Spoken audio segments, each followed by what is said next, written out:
Сәлеметсіздер ме, қалдарыңыз қалай? Бүгінгі әңгімеміз оқырманымыздың айтуы бойынша.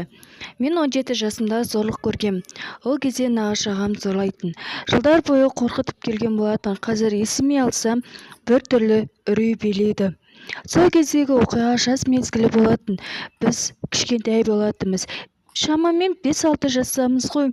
Нағашы әжемнің үйіне қонуға келдік. Бәріміз улап-шулап ойнап жүрміз. Бір кезде ағам: "Арай, мама папа ойнайық, мен папа, сен мама боласың" деді. Сол кезде мен келісе кеткен болатым. Қораға барып мама папа ойнадық. Ағам мен шешіне бастады. "Мама папалар осылай жалаңаш жатады" деді. Бір кезде мені ақырындап зорлай бастаған кезде мен шыңғырып жібердім. Сол кезде ағам қорққанынан тез киінді де қорадан шығып кетті. Мен артынан шықтым. Екі бұтымның арасынан қан аға бастады.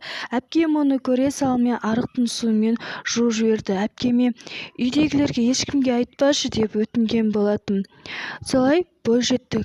Сол қорқынышпен келе жаттым. Нағашы ағамның үйіне келсем, әлі күнге дейін сол есіме түседі.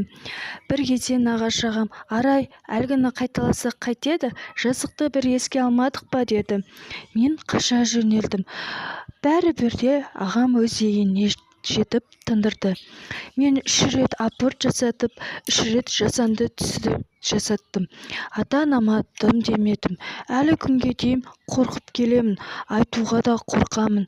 Жалпы ақыл кеңестеріңіз қандай? Қыз баланы соншалықты зорлау деген ол ойға да сыймайтын нәрсе.